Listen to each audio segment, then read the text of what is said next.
Oke, assalamualaikum warahmatullahi wabarakatuh. Kali ini kita kedatangan teman kita nih dari Prodi Pendidikan Teknik Mesin, Saudara Rauf. Saudara Rauf, boleh nih diperkenalkan dulu namanya. Baik, assalamualaikum warahmatullahi wabarakatuh. Perkenalkan di sini saya Muhammad Abdul Rauf dengan NIM 0612128242 9044. Di sini saya akan membahas tentang perkembangan peserta didik. Oke, kali ini kita akan membahas beberapa pertanyaan nih untuk Saudara Rauf sebagai calon pendidik gitu. Mungkin langsung saja nih kita ke pertanyaan pertama, Saudara Rauf gitu. Setiap manusia kan punya keunikan masing-masing gitu. Manusia diciptakan dengan berbagai persamaan dan perbedaan masing-masing yang membedakan dengan manusia lainnya. Nah, semisal Budi adalah seorang siswa yang masuk ke SMK di kota tinggalnya. Budi ini memilih masuk SMK karena saran dan pertimbangan dari keluarganya. Alasannya adalah setelah lulus maka akan mudah untuk mendapatkan pekerjaan. Keluarganya termasuk keluarga yang kurang mampu, sehingga akan kesulitan ketika ia mau melanjutkan ke jenjang pendidikan yang lebih tinggi. Di sisi lain, sebenarnya ia tidak berbakat di jurusan SMK sekarang ini. Ia berbakatnya di bidang komunikasi. Untuk masuk sekolah komunikasi tersebut memerlukan biaya yang tidak sedikit. Dan sekolah tersebut adanya itu di luar kota, misalkan. Sebagai seorang pendidik nih, untuk teman kita nih, tahu solusi apa nih yang bisa diberikan agar Budi bisa menerima keadaan ini dan memaksimalkan potensi yang ada pada dirinya. Baik, terima kasih Saudara Budi. Jadi menurut saya kembali ke konteks Budi tadi. Jadi Budi ini dia ingin untuk masuk ke jenjang sekolah ilmu komunikasi. Akan tetapi dia terkendala ekonomi sehingga dia tidak bisa masuk ilmu komunikasi, akan tetapi bisa masuk ke SMK perguruan tinggi kejuruan yang berkaitan dengan pendidikan teknik.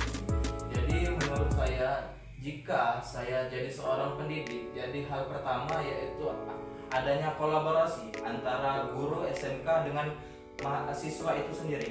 Karena kenapa? Karena kolaborasi itu penting. Menurut saya, ibaratkan guru bukan hanya sebagai pendidik, akan tetapi menjadi fasilitator atau fasilitas untuk memenuhi kebutuhan dunia pendidikan kepada mahasiswa itu tersendiri. Nah, akan tetapi jikalau guru tidak diseimbangi dengan orang tua atau siswa itu tersendiri, bisa disebabkan karena ada beberapa faktor seperti yang tadi Saudara dijelaskan, seperti faktor ekonomi. Jadi faktor ekonomi di Indonesia ini sangat memprihatinkan menurut saya.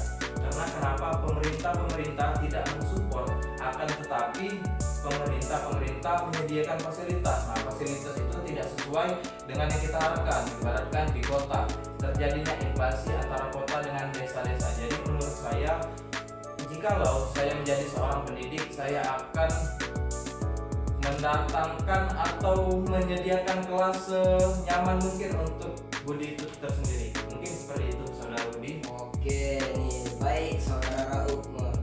Bagus sekali teman-teman jawaban dari seorang Rauf tadi kan.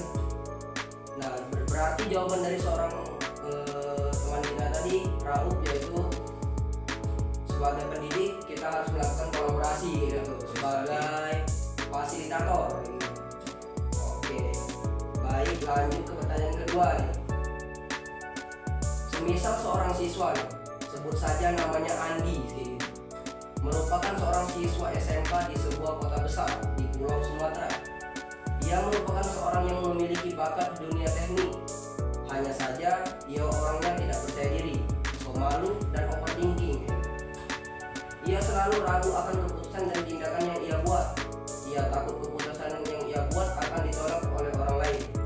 Sebagai seorang pendidik nih, masih sebagai seorang pendidik, solusi apa yang Saudara Rauf berikan agar Andi ini bisa menerima keadaan ini dan memaksimalkan potensi yang ada pada dirinya? Baik, terima kasih. Kita lanjut ke pertanyaan kedua, yaitu Andi. Nah, kenapa? Kita lihat dulu. Jadi Andi ini latar belakangnya itu ke dunia pendidikan. Akan tetapi dia overthinking atau merasa pemalu. Nah, jadi menurut saya, pengalaman pribadi saya ibarat kata ini punya skill, akan tetapi masih ragu-ragu untuk mengeluarkan skill itu tersendiri.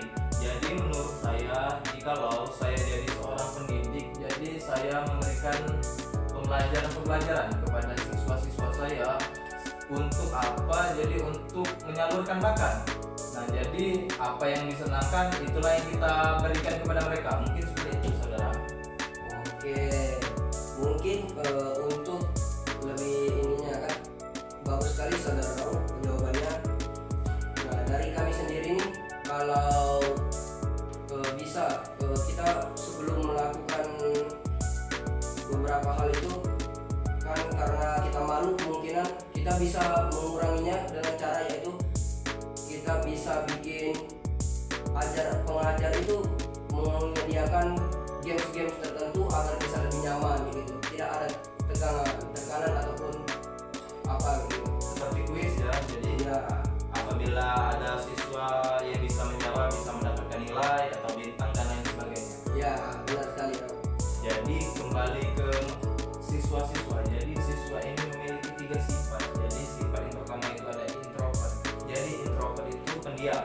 Terus ada extrovert, yaitu ibarat kata lebih ke arah banyak omong lah.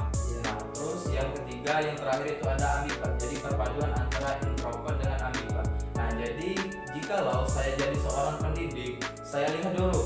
Nah, saya melakukan riset kepada siswa-siswa, seperti kita ibarat kata menulis, membuatkan tentang kepribadian mereka. Seperti ibarat jika mereka ini suka dengan audiotorik atau pembelajaran tentang menggunakan video, kita tuliskan bagaimana caranya. Terus juga ada juga kinestetik dan lain sebagainya. Mungkin seperti itu, saudara Rudi. Oke, baik sekali. Jawabannya sangat ini bermanfaat bagi kita semua ya teman-teman. Mungkin lanjut ke pertanyaan ketiga ya. Atau ada yang mau disampaikan lagi nih? Terus jadi di Indonesia tersendiri ini, jadi untuk dunia sekolah SMK, di dunia pendidikan ini, jadi dunia perkuliahan ini sangat kental dengan ibarat kata itu teman. Jadi kalau kita punya teman introvert, bisa jadi kita ikut introvert. Nah, begitu pula sebaliknya. Jikalau kita punya teman ekstrovert, kita bisa juga ekstrovert. Nah, jadi bagaimana cara kita memilih teman dan lain sebagainya itu menjadi faktor penting untuk kita di dunia sekolah, untuk dunia pendidikan. Mungkin seperti itu. Oke, berarti yang bermasalah itu sekarang yaitu faktor teman gitu kan. Faktor teman juga menjadi faktor yang sangat mendominan gitu. Betul sekali. Pelaku seorang siswa atau pelajar gitu kan. Ya, bukan hanya dari dosen ataupun sejarah pendidik, tetapi faktor teman menjadi salah satu faktor utama dalam dunia pendidikan di SMK dan kejuruan di Indonesia dan lain sebagainya. Lanjut. Oke, teman-teman, jawabannya sangat berarti ya, bermanfaat sekali untuk kita. Mungkin lanjut ke saudara Raul, kami punya pertanyaan yang ketiga nih. Semisal siswa SMK cenderung bersemangat ketika belajar yang bersifat praktikum nih, sedangkan ketika teori siswa tersebut menjadi kurang bersemangat gitu. Apalagi yang menggunakan hitung-hitungan. Nah, ada pepatah teori tanpa praktik lumpuh, praktik tanpa teori itu buta gitu. Nah, hal ini menegaskan bahwa kita pentingnya dua hal tersebut. Nah, untuk Raul sendiri nih, sebagai seorang pendidik, calon pendidik gitu kan, bagaimana cara saudara Raul kayak gitu sebagai pendidik membuat strategi pembelajaran yang dapat memotivasi siswa dan membuat pembelajaran yang menyenangkan bagi peserta didik agar pembelajaran teori dan praktikum dapat diikuti oleh siswa tersebut kayak gitu. Oke, terima kasih. Lanjut ke pertanyaan ketiga ini tentang teori dan praktik. Jadi teori praktik ini di dunia SMK ini sangat kental dengan dunia praktikum. Jadi ibarat kata di SMK itu semester 1, semester 2 itu kental dengan teori, 2 sampai 6 itu dengan praktik. Jadi jikalau saya jadi seorang pendidik atau sebagai guru SMK, jadi metode teori dan praktik itu harus dikembangkan, ibarat kata kolaborasi seperti teori-teori menyenangkan sebelum kita teori mengadakan game atau olahraga, supaya apa, supaya kita semangat dan lain sebagainya. Ibaratkan kita kan kental dengan pembubutan atau pengelasan, jadi pengelasan itu memerlukan waktu dan fokus yang sangat dalam. Apabila kita tidak fokus, kita akan terkena bahaya dan lain sebagainya. Nah, jadi metode-metode seperti games, jadi metode games sebelum kita melakukan teori-teori itu menurut saya metode yang paling tepat untuk saat ini, supaya tidak terjadinya kecelakaan kerja yang harus dihadapi oleh mahasiswa atau siswa SMK itu tersendiri. Oke, berarti pembelajaran yang sangat bagus yaitu ketika siswa tersebut ingin fokus, pembelajaran yang kita sediakan yaitu pembelajaran yang menyenangkan gitu kan. Baik, betul. Jadi menyenangkan ini ibarat kata kalau kita nyaman pasti kita senang. Jadi kalau kita sebelum kita untuk menyenangkan itu harus kita membuat nyaman dulu suasana kelas itu, seperti tidak ada suasana tegang dan lain sebagainya. Mungkin seperti itu menurut saya. Oke, nih kebanyakan juga nih kepada seorang pendidik nih. Pendidik juga terkadang kebanyakan sekali nih menekan siswa kayak gitu kan. Nah, untuk pendidik-pendidik sekaliannya ini, kita nih sebagai seorang pendidik juga harus mempertimbangkan hal tersebut agar siswa kita nanti dapat belajar dengan semangat dan fokus kayak gitu. Benar kan? Baik, betul sekali yang saudara Budi katakan. Banyak di dunia SMK ini seorang guru atau seorang pendidik menekankan siswa itu harus bisa. Nah, jadi setiap siswa itu memiliki kelebihan dan karakter yang berbeda-beda antara siswa satu dengan siswa lain. Jadi kita sebagai seorang pendidik harus menyesuaikan apa yang mereka kuat atau apa yang mereka inginkan, seperti itulah. Oke, mungkin itu nih jawaban dari saudara Raul bagus sekali nih. Mungkin lanjut saja nih ke pertanyaan keempat, atau masih ada yang ingin disampaikan nih saudara Raul? Kita lanjut saja ke pertanyaan keempat. Oke, pertanyaan yang keempat nih.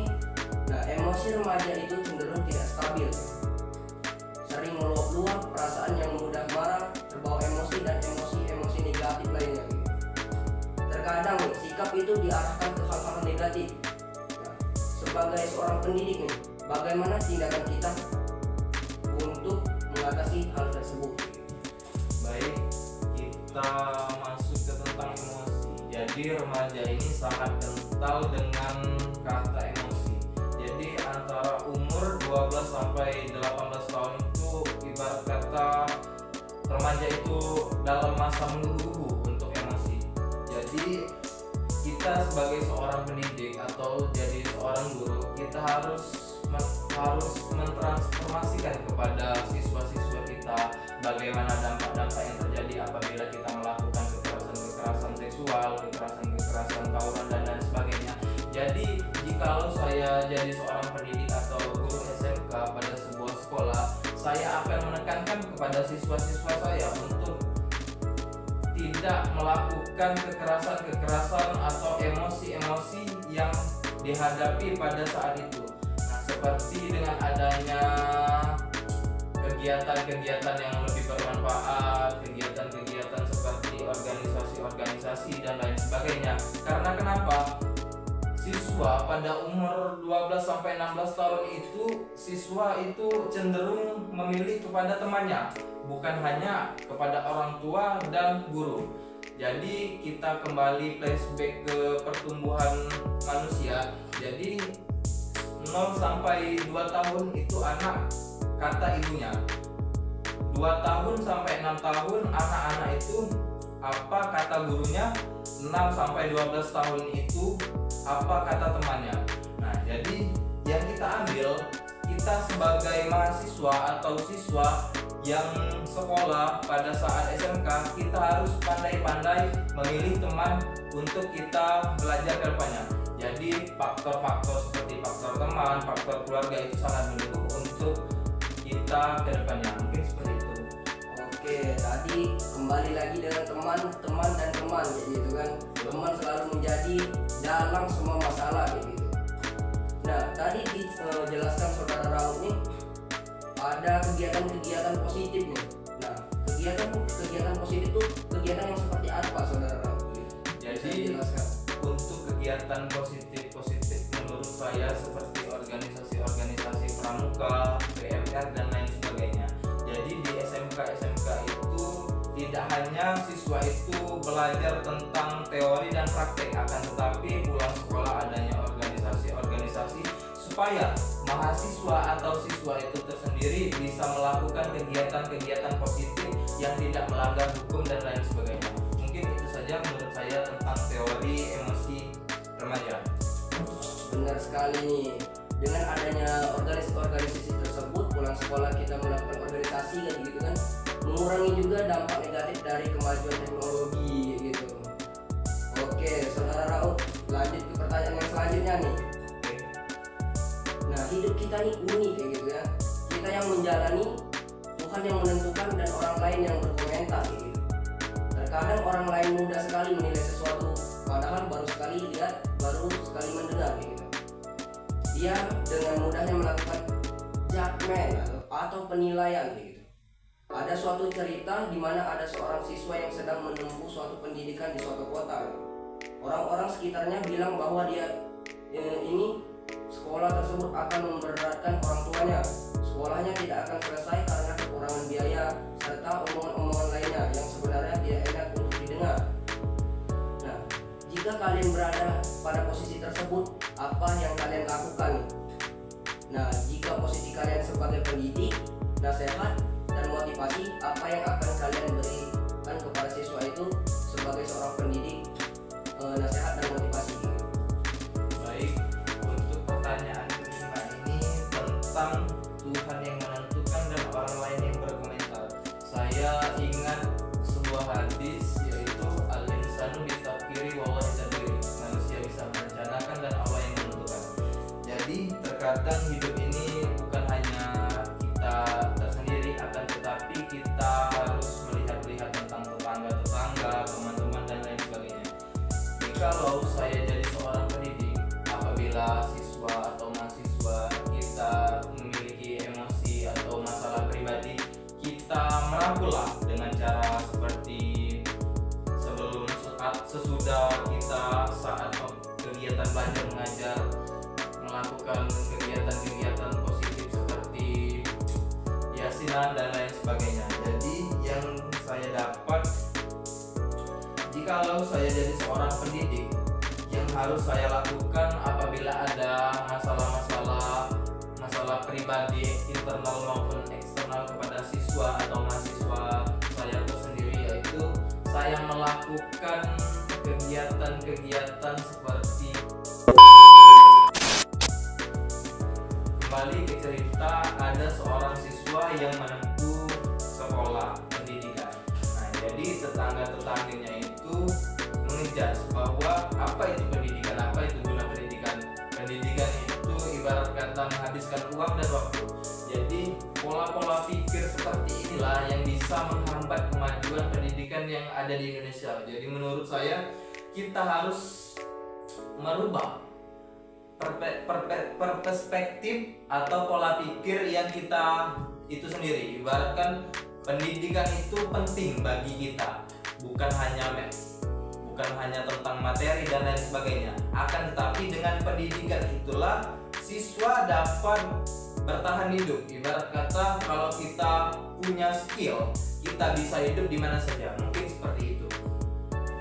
Nah, untuk jawaban yang tadi nih, setelah mendengar jawaban yang tadi, nah nasib motivasi apa nih yang diberikan saudara Raut sebagai calon pendidik untuk siswa-siswanya nanti nih?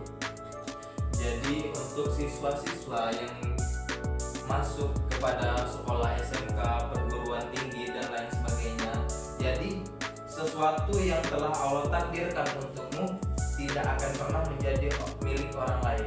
Jadi kita harus belajar lebih giat lagi, seperti mana orang tua kita ini susah mencari nafkah untuk kita bersekolah. Nah, kita sekolah ini ibarat kata kalau kita bosan atau tidak ada kata motivasi, ingatlah orang tua. Jadi orang tua itu sebagai pemicu semangat untuk kita lebih berkembang, untuk kita lebih maju untuk kedepannya. Mungkin seperti itu. Oke, baik. Nasihat dan motivasinya yaitu berarti kita nih jangan mendengarkan orang lain kayak gitu. Baik, betul. Fokus saja dengan pendidikan dan untuk menuju kebahagiaan orang tua kayak gitu. Benar. Lanjut nih saudara Raul. Nah, kata-kata motivasi apa yang paling mempengaruhi hidup Raul sendiri nih, sehingga Raul menjadi lebih bersemangat dan berbahagia dalam menjalani hidup? Jadi untuk motivasi ini menurut saya yang paling penting itu orang tua. Jadi orang tua itu ingin mempunyai anak supaya anak kita lebih sukses, lebih baik dari orang tua sendiri. Jikalau orang tua itu ibarat kata dunia itu hampa tanpa ada orang tua. Jadi orang tua lah jadi pemicu semangat untuk kita lebih maju ke depannya. Mungkin seperti itu.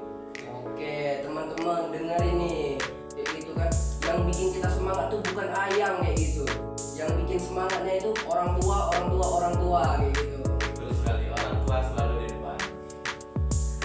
Oke, habis sudah nih pertanyaan kita kali ini.